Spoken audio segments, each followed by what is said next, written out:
But who did bid thee to join us? Macbeth!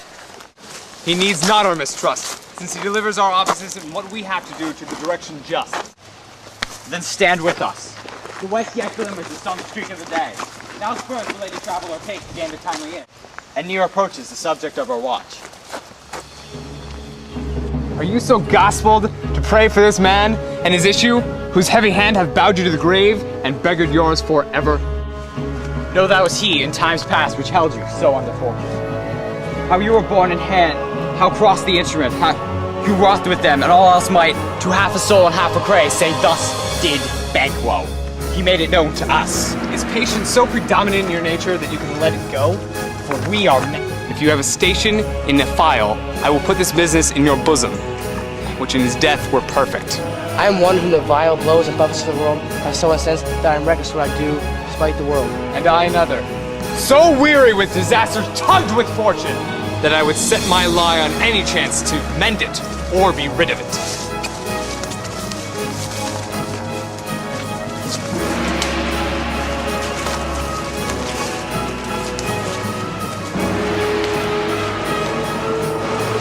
We all know Banquo is our enemy. I kiss him.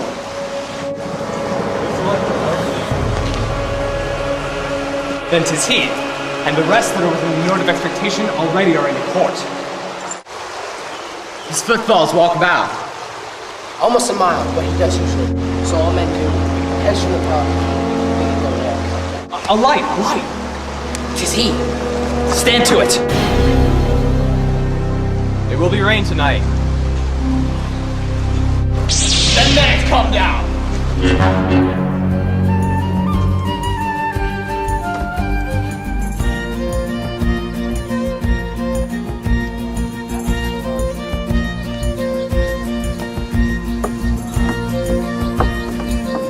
You know your own degrees. Sit down at first and last the hearty welcome.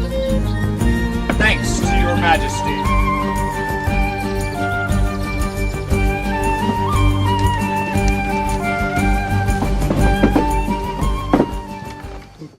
Ourself will mingle with society and play the humble host. Our hostess keeps her state, but in best time we will require her welcome. Pronounce it for me, sir, to all our friends. For my heart speaks they are welcome.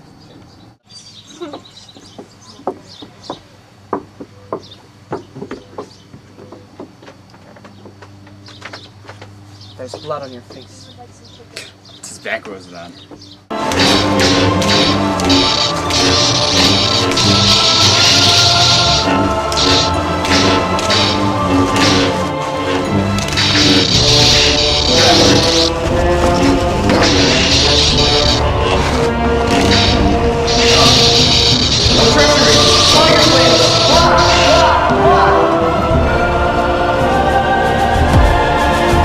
This revenge, O slave!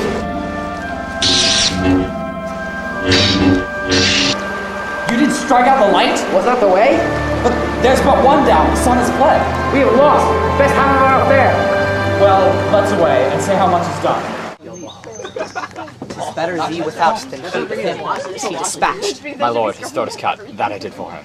If thou didst it, thou art the nonpareil. Most royal sir, Fleance escaped. Then comes my fit again.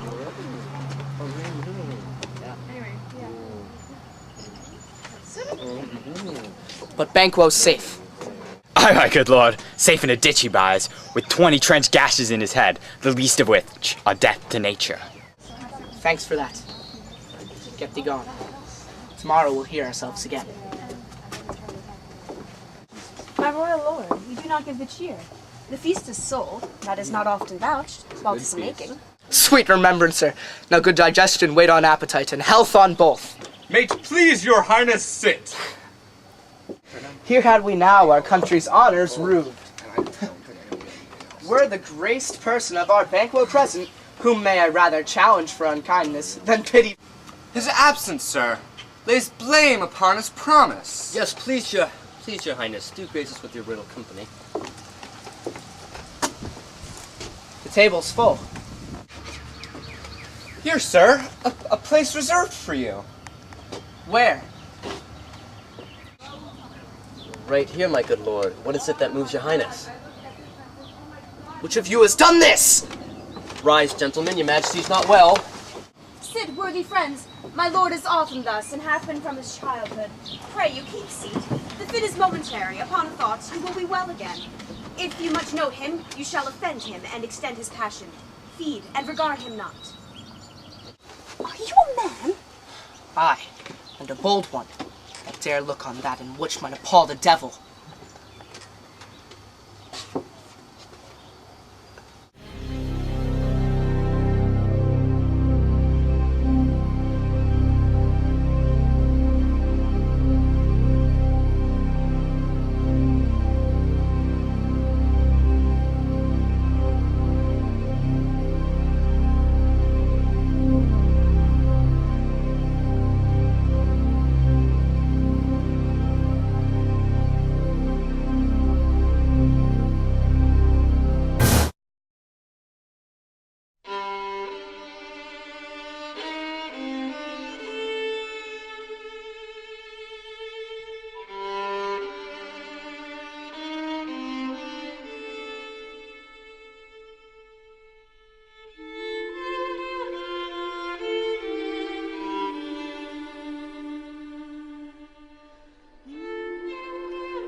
After 2 nights' watch with you, and can perceive no truth in your report.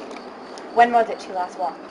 Since His Majesty went into the field, I have seen her rise from her bed, throw her nightgown upon her, unlock her closet, take forth paper, fold it, write upon it, read it, afterwards seal it, and again return to bed.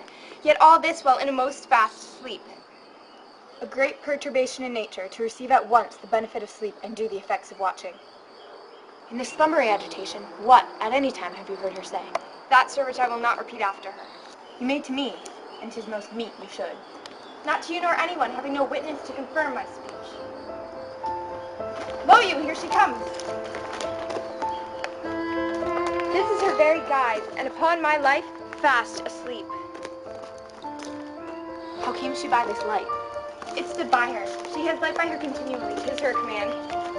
You see her eyes are open. Aye, but their sense is shut.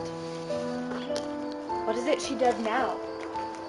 It is an accustomed action with her to seem thus washing her hands. I have known her continuing this a quarter of an hour. Yet here's a spot. Hark, she speaks. I will set down what comes from her to satisfy my remembrance the more strongly. Out, damn spot! Out, I say! 1, 2, why? 'Tis time to do it, then. Hell is murky. Fie, my lord, fie! What? A soldier, and afraid? What needs we fear who knows it, when none can call our power to account? Yet, who would have thought the old man to have had so much blood on him? Do you mark that? Anne of Fife. He had a wife. Where is she now? Oh, will these hands never be clean? No more of that, my lord, no more of that. No more, all with the starting.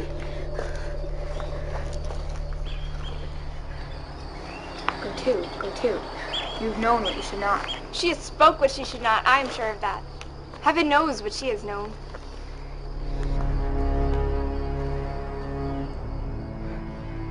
Here's the smell of blood still. Oh, the perfumes of Arabia cannot sweeten this little hand!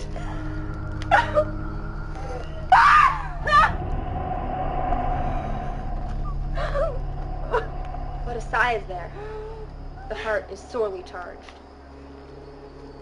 I would not have such a heart in my bosom for the dignity of the whole body. Well. Pray God it be, sir. This disease is beyond my practice. Yet I have known those which have walked in their sleep to have died holily in their beds.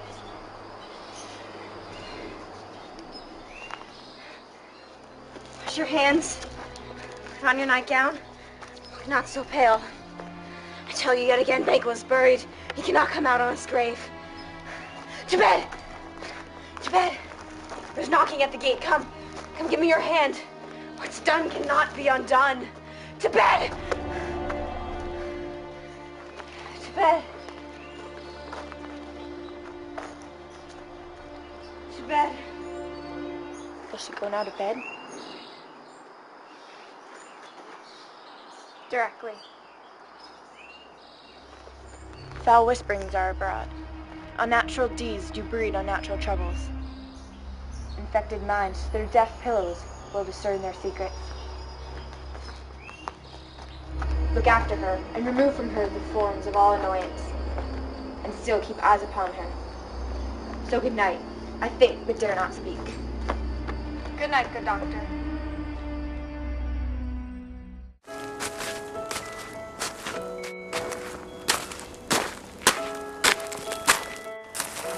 They have tied me to a stake. I cannot fly.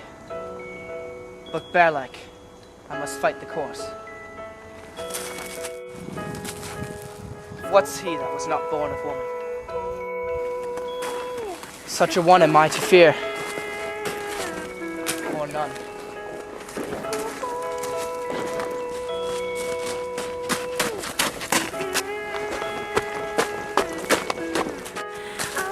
What be thou name?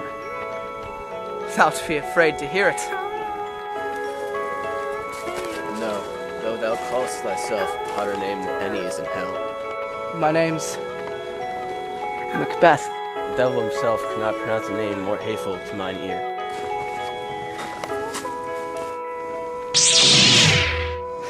Nor more fearful. Thou liest, and with my sword I'll prove the lie thou speakst.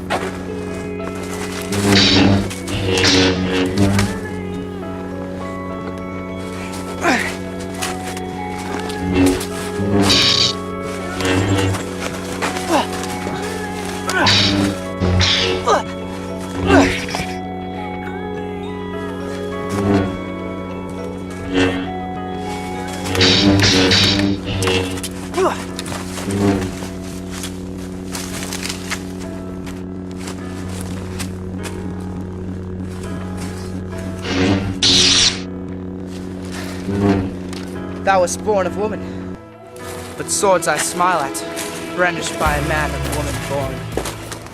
Tyrant, show thy face! If thou be slain, and with no stroke of mine, my wife and child's ghosts will haunt me still. Thou cannot strike at wretched currents whose arms are hired to bear their staves. Aye. Macbeth or else my sword, I sheath again undeeded.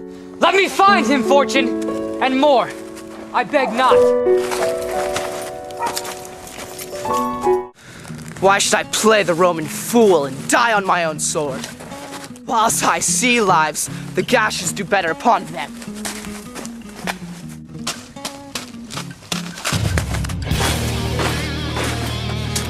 Turn, hellhound!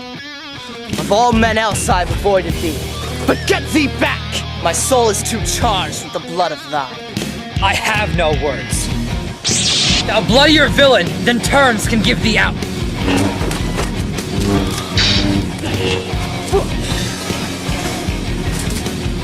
Thou losest labor. Let fall thy blade on vulnerable crests. I bear a charmed life, which must not yield to one of woman born. Despair thy charm, and let the angel who thou hast served tell thee, Macduff was from his mother's womb untimely ripped. Accursed be that tongue that tells me so. Lord hath cowed my better part of me. I will not fight you. Then yield thee, coward, and live to be the show and the gaze of the time. We'll have thee, as rarer monsters are, and painted to a pole. And underwrit, here may you see the tyrant. I will not yield. Thou opposed me. Being of no woman born, I will try the last. Before my body, I throw my warlike shield. Lay on, Macduff, and damned be him that first cries, "Halt! Enough!"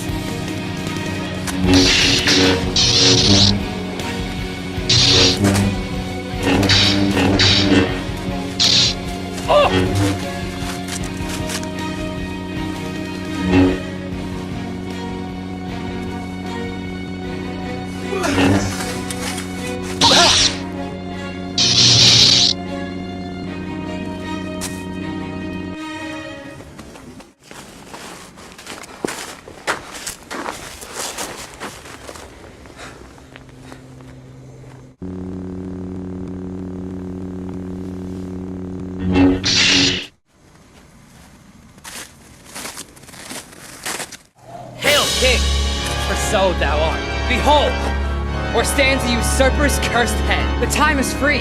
I see thee compassed with thy kingdom's pearls, that speak thy salutations in their mind, whose voices I desire, aloud with mine. Hail!